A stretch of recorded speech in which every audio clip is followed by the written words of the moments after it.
सानू वोट दिंदियां ते वोट लिंदियां ते जेड़ा आया उन्हें आख्या मैं तुहाडी नाली बना देंगा, तुहाडियां सड़कां बना देंगा। ते ऐतकी उन्होंने तुसीं तरला पाओ खुदा दा वास्ता असीं अपनियां नस्लां बनाणियां। सड़कां सानू बड़ी देर हो गया, नस्लां बन जाणगियां ते सड़कां आपे बना लैणगे। मोबाइलियां सड़कां छड्डो ते हक सच नूं पहचानो। असीं बड़ी देर तो सुनते आए हैं, किताबां च पढ़ते आए हैं वाकया करबला ते अज दा हर मुसलमान इहो कहंदा कदे मौत हुंदा ना ते मैं हुसैन तो मरना ही। अज ओनू मनण वाला वो भी कल्ला ही है, अज असीं लुकी जाण दे लुकना नहीं। यजीद ने मौला हुसैन को की मंगया ही?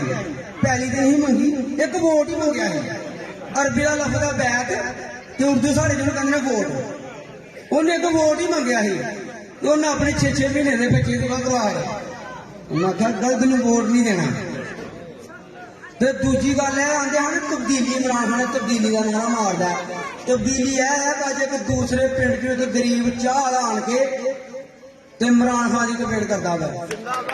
इमरान खान की तब्दीली दूजी तब्दीली है, दूसरी तब्दीली इमरान खान की वो है अगे जो आते रहना कैंडीडेट आते रहना हलफ दो सानू वोट दोगे ते ऐतकी एक माड़ा गरीब वोटर कह रहा है कि जवेद मुख्तार साहब ते ताहिर जवेद साहब तुम हलफ दोगे तो तुम इमरान खान नहीं छड्डोगे।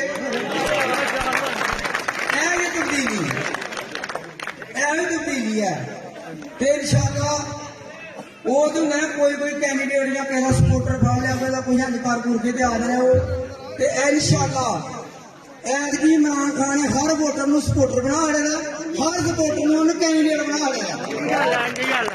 कोई जरूरत नहीं उन्होंने वोट मंगन की, सिर्फ यही जी हो देना कि इमरान खान के नाल है, इन्नी की गल बड़ी है बस।